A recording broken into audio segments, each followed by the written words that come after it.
आदाब साथियों, आज हम मिर्ज़ा रजब अली बेग सरूर की दास्तान निगारी के बारे में जानने की कोशिश करते हैं। आप सभी को हमारा यूट्यूब चैनल में वेलकम करता हूँ। आप सब देखिए कि हमारा इकाई का मकसद ये है कि हम उर्दू में दास्तान निगारी का आगाज़ और इर्तिका से मुतालिया करेंगे और मिर्ज़ा रजब अली बेग सरूर की दास्तान निगारी के बारे में वाकिफ़ियत हासिल करेंगे और उर्दू अदब में दास्तानों की अहमियत को वाकिफ़ करते हैं और मिर्ज़ा रजब अली बेग सरूर की मशहूर दास्तान ഫസാന അജായിബ് का തൻകീദി ജായിസ भी ले लेंगे. അപ്പോൾ നമ്മൾ ഇന്നത്തെ യൂണിറ്റിൽ 4 കാര്യങ്ങളാണ് പഠിക്കാൻ പോകുന്നത്. ഉറുദു ദാസ്താൻ നിഗാരിയുടെ ആസ് ഔർ ഇർത്തിക്ക, മിർസ രജബ് അലി ബേഗ് സറൂറിൻ്റെ ദാസ്താൻ നിഗാരിയുടെ പ്രത്യേകതകൾ, ഉറുദുവിൽ ദാസ്താനുകളുടെ ദാസ്താൻ്റെ അഹമിയത്ത് എന്താണ്, അതേപോലെ തന്നെ മിർസ രജബ് അലി ബേഗ് സറൂറിൻ്റെ പ്രശസ്തമായ ദാസ്താൻ ഫസാന അജായിബിനെ കുറിച്ചുള്ള തൻകീദി ജായിസ നിരൂപണം. അപ്പോൾ ഇത്രയും കാര്യങ്ങളാണ് ഇന്നത്തെ ലെസണിൽ നമ്മൾ നോക്കാൻ പോകുന്നത്. ഓരോരോ പോയിൻ്റായിട്ട് നമുക്ക് ഓരോ കാര്യങ്ങളും മനസ്സിലാക്കിയെടുക്കാം. पहले हम मिर्ज़ा रजब अली बेग सरूर की दास्तान निगारी की इकाई में उर्दू में दास्तान निगारी का आगाज़ व इर्तिका के बारे में समझते हैं. ഉറുദു ദാസ്താൻ നിഗാരിയുടെ ആസും ഇർത്തിക്കായും അതിൻ്റെ പ്രാരംഭവും വളർച്ചയുമാണ് നമ്മൾ ആദ്യമായി നോക്കാൻ പോകുന്നത്. അപ്പോൾ ഉറുദു ദാസ്താൻ ज़माना कदीम से ही हमारी तरफ मिलते हैं.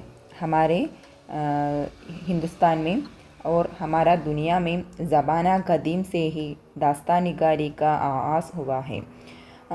आज हम देखो तो हम सब मोबाइल, टीवी या सिनेमा के गुलाम हैं, लेकिन ज़माना कदीम में लोग मशीनों के गुलाम नहीं थे. उस वक्त वो उनकी वक्त की फ़ुर्सत के लिए एक सेहतमंद तफरीह, एक सेहतमंद रास्ता कबूल किया है. वो है आज की दास्तान. वो सब मिलकर उनकी कहानियाँ आपस में कहते थे. वो सुनाने वालों के मज़ा आने के लिए, लेकिन सुनाने वालों में मज़ा पैदा करने के लिए वो अजीब व गरीब बातों की इस्तेमाल करते थे. इस दास्तानों में उनके किस्सा में वो कई दिनों से एक कहानी पूरा करने के लिए, एक किस्सा पूरा करने के लिए कई दिनों निकाल देते थे. वो है आज की दास्तान. പഴയ കാലത്ത്, പണ്ട് കാലത്ത് ആളുകൾ മെഷീനുകളുടെ അടിമകളൊന്നും ആയിരുന്നില്ല. ഇന്നാണ് നമ്മൾ സിനിമയ്ക്കും മൊബൈലിനുമൊക്കെ അടിമയായിരിക്കുന്നത്. അന്നത്തെ ആളുകളുടെ എൻ്റർടൈൻമെൻറ്റ് എന്ന് പറയുന്നത് ഇങ്ങനെയുള്ള കഥകൾ പറയലായിരുന്നു. പരസ്പരം ഓരോരോ കഥകൾ പറഞ്ഞ് നേരം കളയുക, അല്ലെങ്കിൽ ആ സമയത്ത് അവർ സന്തോഷിക്കുക, കഥകൾ പറഞ്ഞ് സന്തോഷിക്കുക എന്നുള്ളൊരു രീതിയായിരുന്നു. അപ്പോൾ മറ്റുള്ളവരിൽ കേൾക്കുന്ന ആളുകളിൽ രസം പകരാനായിട്ട് അവർ കുറച്ച് അതിൽ നമ്മൾ അതിശയപ്പെടുത്തുന്ന കുറേ കാര്യങ്ങളൊക്കെ ഉൾക്കൊള്ളിച്ച് വളരെ രസകരമായിട്ട് കഥകൾ പറഞ്ഞുകൊണ്ടിരിക്കും. ആ കഥകൾ ചില സമയത്ത് ഒരു കഥ തന്നെ അവസാനിക്കാൻ ചിലപ്പോൾ ഒരുപാട് ദിവസങ്ങളെടുക്കും. നമ്മൾ 1001 രാവുകളൊക്കെ കേട്ടിട്ടുണ്ടല്ലോ. 1001 രാവുകൾ എടുത്തു ആ കഥ പൂർത്തിയാക്കാൻ എന്നാണ് പറയുന്നത്. അപ്പോൾ അത്രയും കഥകൾ ചേർത്ത് ഇങ്ങനെ പറയുന്ന സമയത്ത് ആളുകൾക്ക് അത് വളരെ രസകരമായി തോന്നും. അങ്ങനെയാണ് ഇന്നത്തെ ദാസ്താൻ ഉണ്ടായത്. ओके, नेक्स्ट हम देखते हैं कि उर्दू में दास्तान निगारी का आगाज़. उर्दू में दास्तान निगारी का आगाज़ देखा तो हमें मालूम होगा इंसानी तहज़ीब के आगाज़ से ही हमारे तरफ दास्तानों भी मिलते हैं. यानी इंसान पैदा होने वक्त ही दास्तान का भी आगाज होते हैं। लेकिन देखा तो हम हमारे बातों को दूसरों तक पहुंचाने के लिए हमारे पास एक फितरी अमल है, അല്ലെങ്കിൽ हमारे पास एक हमारी एक राह है। वो हम हमारे बातों को नमक मिर्च लगाकर उसमें चंद मज़ा पैदा कर दूसरों तक पहुंचता है। वो फितरी अमल है दास्तान का भी बुनियाद।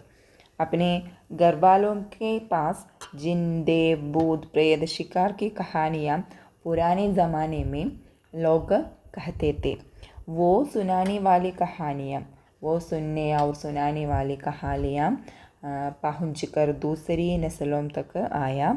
वो कहानियाँ हैं, वो कहानियों आज का दास्तान का तौर पर हमारे पास मिलते हैं।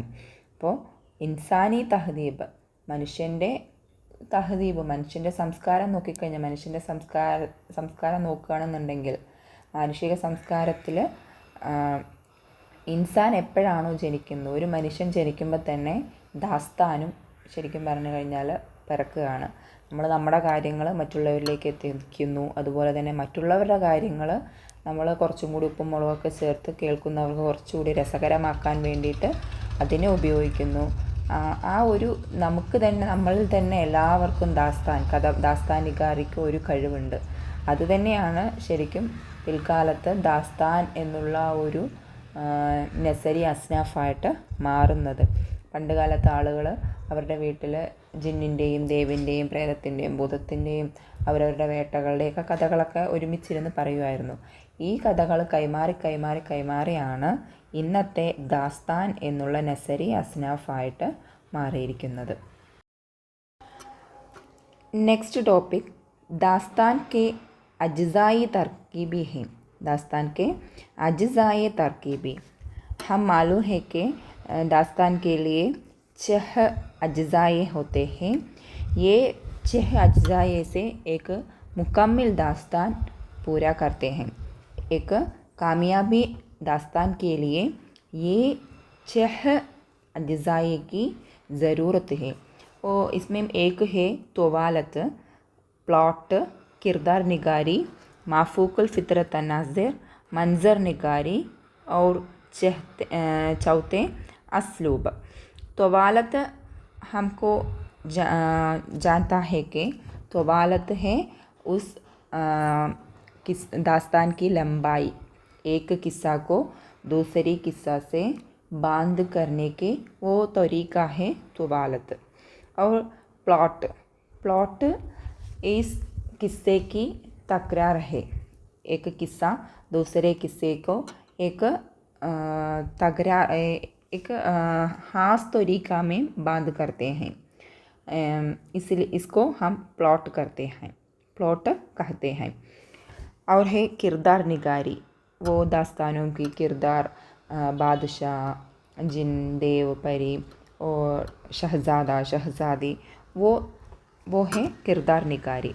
और माफूकुल फितरत नासिर है हम हमारे आंगों से ये इस दुनिया में न देखने चीज़ों को उस किस्सा में वो खींचता है।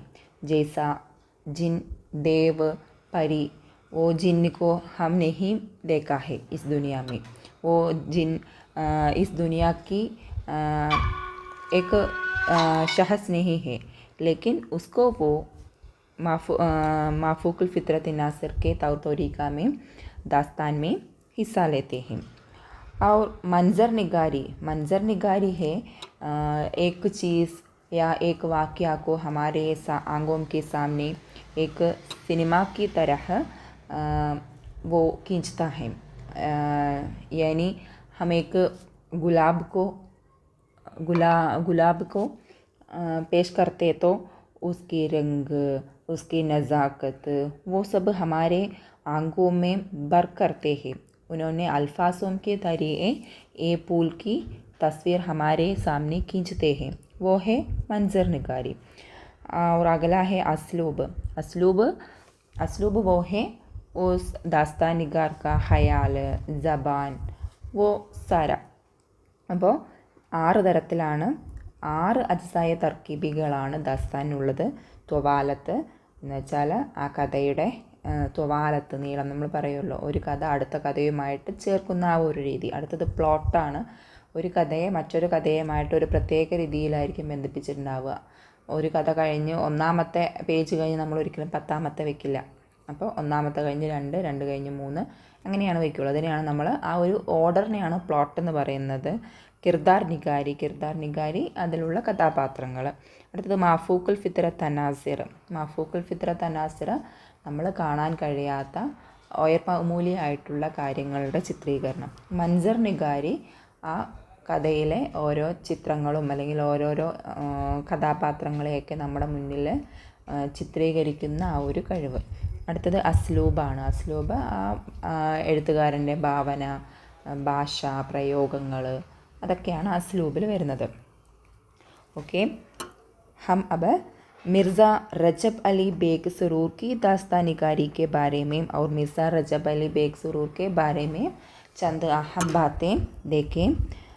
मिर्ज़ा रजब अली बेग सुरूर लखनऊ के अहम इंशा परदेस हैं. वो 1787 या 1786 को पैदाइश हुई है. उनकी पैदाइश में एक इख्तिलाफ पाई जाती है. ഒരു കൺഫ്യൂഷൻ ഉണ്ട്. 1787 86 എന്നുള്ളൊരു കൺഫ്യൂഷൻ കാണുന്നുണ്ട്. उनका वालिद है मिर्ज़ा अज़हर अली बेग. उनकी इब्तिदाई ज़िंदगी लखनऊ में हुई है. പ്രാരംഭ ജീവിതം ലക്നൗവിലായിരുന്നു. 2 शादियाँ की है वो. शायरी में वो ഉസ്താദ് उनके ഉസ്താദ് മീർ ജോസാണ് അദ്ദേഹത്തിൻ്റെ ഷായരിയിലുള്ള ഉസ്താദ്. रजब अली बेग सुरूर ने ഫാർസി മീം അബൂർ ഹാസിൽ ത. ഫാർസി ഭാഷയിൽ വളരെ മികവുറ്റ ഒരാളായിരുന്നു നമ്മുടെ മിർസ रजब अली बेग सुरूर.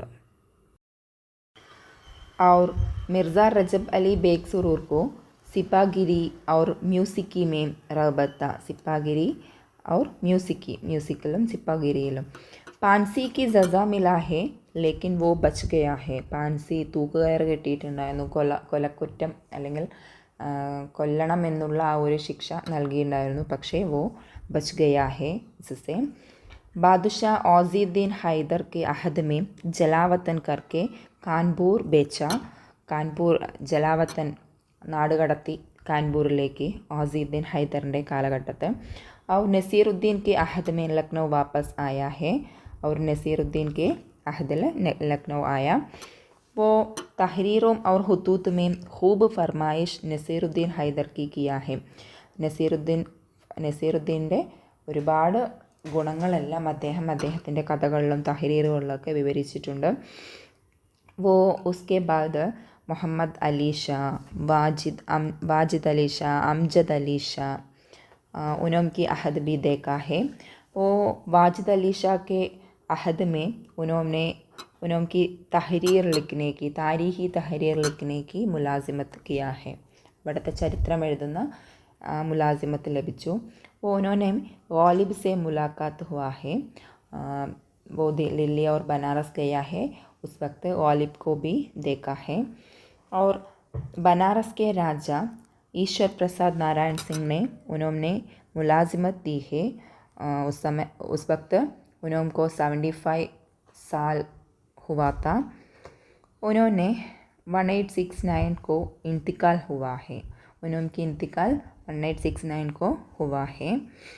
उनका मशहूर कामों है मशहूर तसनीफ़ है फसाना अजाइब, शगुफ़ा मोहब्बत. ये शगुफ़ा मोहब्बत मेहरचंद की नौ आईने हिंदी का तर्जमा है. वो हम अब सरूर की दास्तान निगारी के बारे में देखते हैं. सरूर की दास्तान निगारी उनकी पहली नसरी तसनीफ़ है. वो है फसाना अजाइब. वो 1824 में लिखा है. 1824 में लिखा है. वो उसका मास्टरपीस या शाहकार दास्तान है फसाना अजाइब। ये फसाना अजाइब के तौर पर हम उनोम की याद करते हैं। वो उनोम की शाहकार दास्तान है। ये फसाना अजाइब में लखनऊ तहज़ीब की भरपूर अक्कासी मिलते हैं। ലക്നൗ സാംസ്കാരിക ചരിത്രം അതിൽ നന്നായി ലഭിക്കുന്നു. വഹാം കെ പോഷാക്ക് കബാബ് നാൻബായി की अच्छी तारीफ भी मिलते हैं. ഭക്ഷണം, ഇവിടുത്തെ വസ്ത്രങ്ങൾ, അങ്ങനെ എല്ലാം അതിൽ ലഭിക്കുന്നുണ്ട്. और माफूकुल फितरी अनासिर की जगह जगह इस्तेमाल वो फसाना अजाइब में करते हैं. माफूकुल फितरती अनासिर की इस्तेमाल वो बहुत ज़्यादा उनकी दास्तान में दिखाई पाते हैं. वो उस फसाना अजाइब में लखनवी ज़बान का इस्तेमाल किया है. लखनवी ज़बान का इस्तेमाल से वो फसाना अजाइब लिखा है. लखनवी तर्स मुआशरत की पेशकश भी मिलते हैं. लखनवी तर्स मुआशरत की സാമൂഹിക ജീവിതം എല്ലാം അതിൽ ലഭിക്കുന്നുണ്ട്. और गैर मामूली कुदरत है अल्फाज और असलूब में. उनको एक ऐसा है गैर मामूली कुदरत है उनकी अल्फाज और असलूब में. उनकी जिद्दत ख्याल, उनकी अल्फाज की वो सूरत, उनकी माफूकुल फितरती अनाज़िर की इस्तेमाल, वो सब हमें ये पता चलता है कि ये कमाल ज़रूर का भी है. कोई दूसरा को उनकी कमाल नहीं मिलते हैं. सुरूर की मकबूलियत और शोहरत फसाना अजाइब से मिली है. सुरूर की काफ़ी मकबूलियत उनकी दास्तान फसाना अजाइब से मिला है. അപ്പോൾ ഇത്രയുമാണ് നമ്മുടെ നാലാമത്തെ ലെസൺ ഫസാന അജായിബ്. ഫസാന അജായിബ് നമ്മുടെ റജബ് അലി ബേഗ് സുറൂറിൻ്റെ ദാസ്താനാണ്. ഇതിൻ്റെ പ്രത്യേകതകൾ അടുത്ത ക്ലാസ്സിൽ വരുന്നതായിരിക്കും. ഫസാന അജായിബിനെ കുറിച്ചൊരു പാഠം വേറെ തന്നെയുണ്ട്. ഓക്കെ, हम फसाना अजाइब की खुसूसियत के बारे में अगले इकाई में देख सकोगा. अब हम सरूर की दास्तान निगारी और सरूर की हालात ज़िंदगी के बारे में अच्छी तरह जान लिया है. അപ്പോൾ വീഡിയോ ഇഷ്ടപ്പെടുകയാണെങ്കിൽ ലൈക്കും ഷെയറും സബ്സ്ക്രൈബും ഒക്കെ ചെയ്യുക.